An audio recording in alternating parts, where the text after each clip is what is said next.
जय भीम मित्रों। तो दोस्तों, आज की दुनिया में त्योहार को हम अक्सर खुशी, एकता और परंपराओं के रूप में देखते हैं।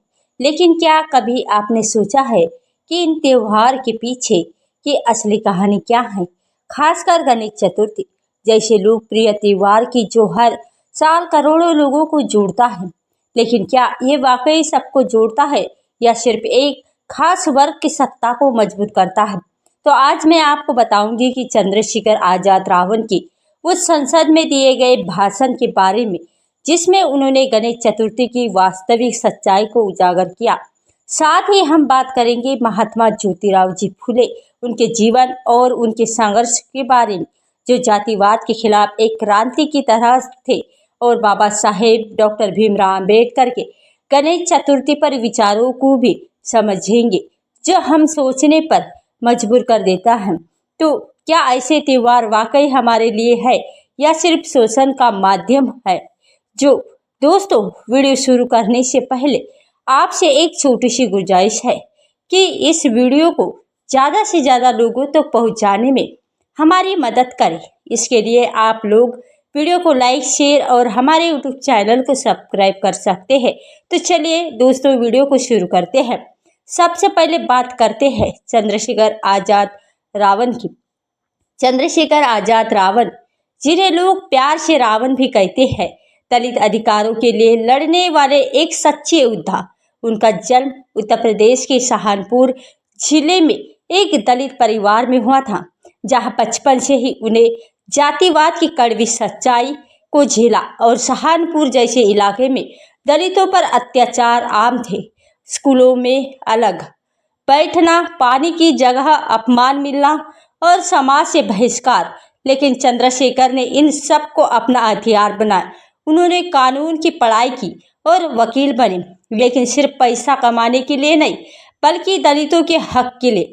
2015 में उन्होंने भीम आर्मी की स्थापना की, जो दलित युवाओं को एकजुट करने वाली एक शक्तिशाली संगठन बनी। भीम आर्मी ने न सिर्फ दलितों के खिलाफ हिंसा पर आवाज उठाई बल्कि शिक्षा के क्षेत्र में भी काम किया। मुक्त स्कूल चलाए जहां दलित बच्चे पढ़ सके बिना भेदभाव के। चंद्रशेखर की जिंदगी संघर्षों से भरी है। उन्हें कई बार जेल भी जाना पड़ा, फर्जी केस लगे, लेकिन वे कभी झुके नहीं। 2024 में वे नगाना से सांसद चुने गए और संसद में उनकी आवाज दलितों की दबी हुई चीख बनी। अब आते हैं उस स्पीच पर जो जुलाई 2025 के मानसून सेशन में हुई, और संसद का वो दिन यादगार था जब चंद्रशेखर आजाद रावण ने ऑपरेशन सिंदूर और राष्ट्रीय सुरक्षा पर बोलते हुए बात को सामाजिक न्याय की ओर मोड़ दिया। उन्होंने कहा कि देश की सुरक्षा सिर्फ सीमाओं पर नहीं बल्कि समाज की जड़ों में है, जहां जातिवाद और ब्राह्मणवादी व्यवस्था ने जहर घोल रखा है। बीच में ही उन्होंने गणेश चतुर्थी का भी जिक्र किया और संसद में सन्नाटा छा गया। वो बोले, साहब, ये त्योहार जैसे गणेश चतुर्थी जो बड़े बड़े पंडालों में मनाए जाते हैं, क्या वाकई में खुशी के हैं या वे ब्राह्मणवादी सिस्टम का एक टूल है जो दलितों और बहुजन समाज को शोषित? उन्होंने उनकी आवाज में वो गुस्सा था जो सदियों को गुलामी से निकाला था, और आपको विस्तार से बताया कि गणेश चतुर्थी कोई प्राचीन त्योहार नहीं है बल्कि ये सदियों से बाल गंगाधर तिलक ने शुरू किया था।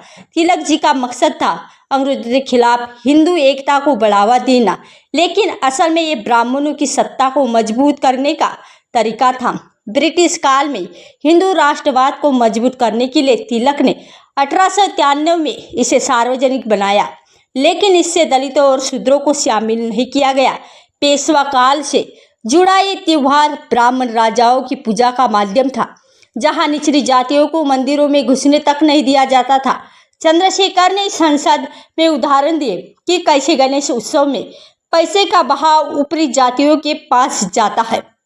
पंडाल बनाने वाले मजदूर दलित होते हैं, सफाई करने वाले बहुजन, लेकिन पूजा के समय उन्हें बाहर रखा जाता है। वे बोले, ये त्योहार एकता का नाम लेकर बांटते हैं, लेकिन दलितों का शोषण पूरा होता है, लेकिन भागीदारी नाम मात्र की। उन्होंने गणेश की मृतक पर भी सवाल उठाया। पार्वती ने अपनी मेल से गणेश बनाया और ये देवताओं को पूजने का तरीका, ये कहानी लोगों को बेवकूफ़ बनाने के लिए बनाई गई है ताकि वे ब्राह्मणों की गुलामी में रहे। उनकी स्पीच में बाबा साहेब आम्बेडकर का जिक्र भी आया, जहां उन्होंने कहा कि आम्बेडकर ने ऐसे त्यौहार को त्यागने की बात कही थी क्योंकि ये ब्राह्मणवाद की जड़ें हैं। चंद्रशेखर की ये बातें संसद में गुंजी। कई सांसद असहज हो गए, लेकिन बाहर सोशल मीडिया पर वायरल हो गई। दलित संगठनों ने इसे समर्थन दिया, जबकि कुछ ने विरोध किया, कहकर कि ये त्योहार की पवित्रता पर सवाल है। लेकिन चंद्रशेखर का कहना था कि असली एकता तब आएगी जब त्योहार सबके लिए हो, ना कि एक वर्ग के लिए। उन्होंने इतिहास का हवाला दिया कि स्कूलों में ये सच्चाई नहीं पढ़ाई जाती क्योंकि इतिहास ब्राह्मणों ने लिखा है। ये स्पीच सिर्फ एक भाषण नहीं थी, बल्कि एक क्रांति की पुकार थी जो बताती है कि आधुनिक राजनीति में दलित आवाज़ों अब चुप नहीं रहेगी। अब चलिए इस टॉपिक को और गहराई से समझते हैं। गणेश चतुर्थी की शुरुआत को देखें तो ये त्यौहार मूल रूप से घरेलू पूजा था, लेकिन तिलक ने इसे सार्वजनिक बनाकर राजनीतिक टूल बना दिया है। 19वीं सदी में भारत स्वतंत्रता आंदोलन जोरों पर था और तिलक जैसे नेता हिंदू एकता को इस्तेमाल अंग्रेजों के खिलाफ करना था। लेकिन ये एकता किसकी थी? सिर्फ सवर्णों की। दलितों को तो उस समय मंदिरों में प्रवेश तक वर्जित था। महाराष्ट्र में पेशवा शासन के दौरान ब्राह्मणों का दबदबा था और गणेश पूजा उनके वर्चस्व का प्रतीक थी। चंद्रशेखर ने संसद में ये भी कहा कि आज भी गणेश उत्सव में करोड़ों रुपए खर्च होते हैं, लेकिन वह पैसा कहाँ जाता? ब्राह्मण पंडितों और आयोजकों के पास, जबकि मजदूरी दलितों की। ये त्योहार पर्यावरण को भी नुकसान पहुंचाता है। प्लास्टर ऑफ पेरिस की मूर्तियों नदियों में विसर्जित की जाती है, जो जल प्रदूषण का भी कारण बनती है। लेकिन क्या कभी इस पर बात होती है? नहीं, क्योंकि यह ब्राह्मणवादी सिस्टम का हिस्सा है। चंद्रशेखर की स्पीच ने यह सवाल और उठाया कि क्या हमें ऐसा त्यौहार मनाने चाहिए जो समाज को बांटते हैं।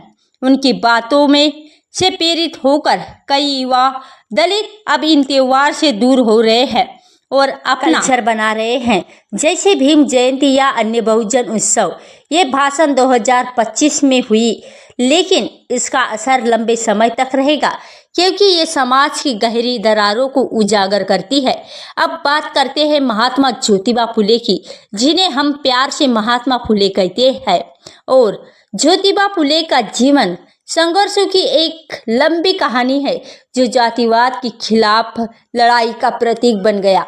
उनका जन्म 11 अप्रैल 1827 को बॉम्बे प्रेसिडेंसी, जो अब महाराष्ट्र में है, एक माली परिवार में हुआ जन्म था। माली परिवार शूद्र वर्ण में आता है, यानी निचली जाति का। बचपन से ही उन्होंने जाति की दीवारों को महसूस किया। उनके पिता गोविंदराव फल सब्जी बेचते थे। घर की हालात इतनी अच्छी नहीं थी कि पढ़ाई पर ध्यान दिया जा सके, लेकिन ज्योतिबा की प्रतिभा इतनी तेज थी कि एक पड़ोसी ने उनके पिता को मनाया और उन्हें स्कूल भेजा। 1840 के दशक में वे पुणे में एक कोस्टल मिशनरी स्कूल में पढ़े, जहां उन्होंने पश्चिमी विचारों की किताबें पढ़ी, जैसे Thomas pen writers on off man, जो मानव अधिकारों पर भी थी। ये किताब उनकी जिंदगी बदल गई। उन्होंने अमेरिका की आज़ादी और गुलामी के खिलाफ लड़ाई से प्रेरणा ली और भारतीय संदर्भ में जातिवाद को गुलामी से जोड़ा। साथ ही वे बुद्ध, कबीर और संत तुकाराम जैसे संतों के विचारों से प्रभावित हुए, लेकिन पढ़ाई के दौरान भी जातिवाद ने उन्हें नहीं छोड़ा। 1848 में एक ब्राह्मण दोस्त की शादी में उन्हें अपमानित किया गया क्योंकि वे निचले जाति के थे। उन्हें बारात से बाहर कर दिया गया और उन्हें कहा कि शूद्रों को वह काम क्या। ये घटना उनके जीवन का टर्निंग पॉइंट बन गई। उन्होंने सोचा कि जाति जन्म से तय है।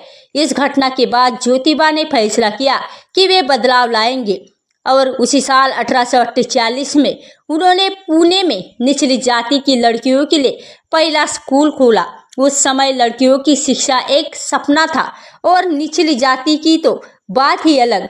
उन्होंने अपनी पत्नी सावित्रीबाई को घर पर पढ़ाया और वह स्कूल की पहली टीचर बनी। लेकिन ये रास्ता आसान नहीं था।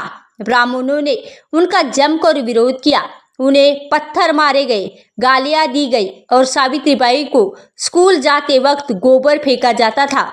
ये ज्योतिबा को परिवार से निकाला गया क्योंकि वे परंपरा तोड़ रहे थे, लेकिन वे रुके नहीं। उन्होंने और स्कूल खोली। महार और मांग जैसी छुआछूत वाली जातियों के लिए अलग अलग 1850 के दशक में उन्होंने विधवाओं के लिए एक आश्रम बनाया जहां गर्भवती ब्राह्मण विधवाएं रह सके, क्योंकि उस समय विधवाओं को दोबारा शादी नहीं करने दी जाती थी और उन्हें समाज में बहिष्कृत कर दिया जाता था। ज्योतिबा ने एक ऐसी विधवा के बच्चे को गोद लिया और उसे अपना वास्तविक बनाया। यह सब ब्राह्मणवाद के खिलाफ था, जो मानता था कि जब विधवा अभिश्राप है और उनका जीवन व्यर्थ है। ज्योतिबा का सबसे बड़ा योगदान था कैसे ऐसे अद्भुत देवताओं को पूछ सकते हो। वे पूछते हैं। ये कहानी लोगों को धोखा देने के लिए बनाई गई है ताकि वे ब्राह्मणों की गुलामी में रहे। बाबा साहेब कहते थे कि हिंदू त्योहार दलितों के आगे नहीं बढ़ने देते क्योंकि ब्राह्मण हेगेमनी को मजबूत करते हैं। बाबा साहेब ने दलितों से कहा कि हिंदू देवताओं को त्यागो, जैसे गणेश, क्योंकि ये विज्ञान और रेशनलिटी के जमाने में फिट नहीं बैठते। उनके 22 प्रतिज्ञाओं में से तीसरी प्रतिज्ञा थी, मैं हिंदू देवी देवताओं में विश्वास नहीं करूंगा। और उन्होंने गणेश उत्सव को ब्राह्मणों का डोमिनेशनल बताया और इसके खिलाफ नवरात्रि को प्रमोट किया ताकि निचली जातियां अपना कल्चर बनाए। साल 1920-30 के दशक में उन्होंने बाल ठाकरे के पिता केशवराव ठाकरे के साथ मिलकर नवरात्रि को काउंटर कल्चर बनाया। उन्होंने ओपनिंग था कि गणेश चतुर्थी तिलक ने शुरू किया ब्रिटिशों के खिलाफ, लेकिन इसमें दलितों को शामिल नहीं किया गया। ये त्यौहार ऊपरी जातियों का है जहां दलित सिर्फ दर्शक है। बाबा साहेब कहते थे कि ऐसे त्यौहार छोड़ो वरना प्रोग्रेस नहीं होगी। आज भी अंबेडकर राइट्स गणेश पूजा का विरोध करते हैं क्योंकि ये बाबा साहेब के टीचिंग्स के खिलाफ है। उनका विश था एक ऐसा समाज जहां त्योहार समानता लाए, ना कि बांटे। बाबा साहेब के विचारों को गहराई से देखें तो वो हिंदू मितों पर सवाल उठाते हैं और कि ये तर्कसंगत है। गणेश का हाथी का सिर कैसे लगाया गया, ये सब ब्राह्मणों की द्वारा बनाई गई कहानियां हैं ताकि लोग अंधविश्वास में रहे। उन्होंने दलितों को बौद्ध धर्म अपनाने की सलाह दी जहां समानता है। लेखों में त्योहारों को शोषणों का माध्यम बताया गया है। तो आज के समय में जब गणेश चतुर्थी कमर्शियल हो गई है, बाबा साहेब की बातें और रेलिवेंट लगाती है। तो दोस्तों, आज के वीडियो में बस इतना ही। आपको ये वीडियो कैसा लगा हमें कमेंट करके ज़रूर बताएं।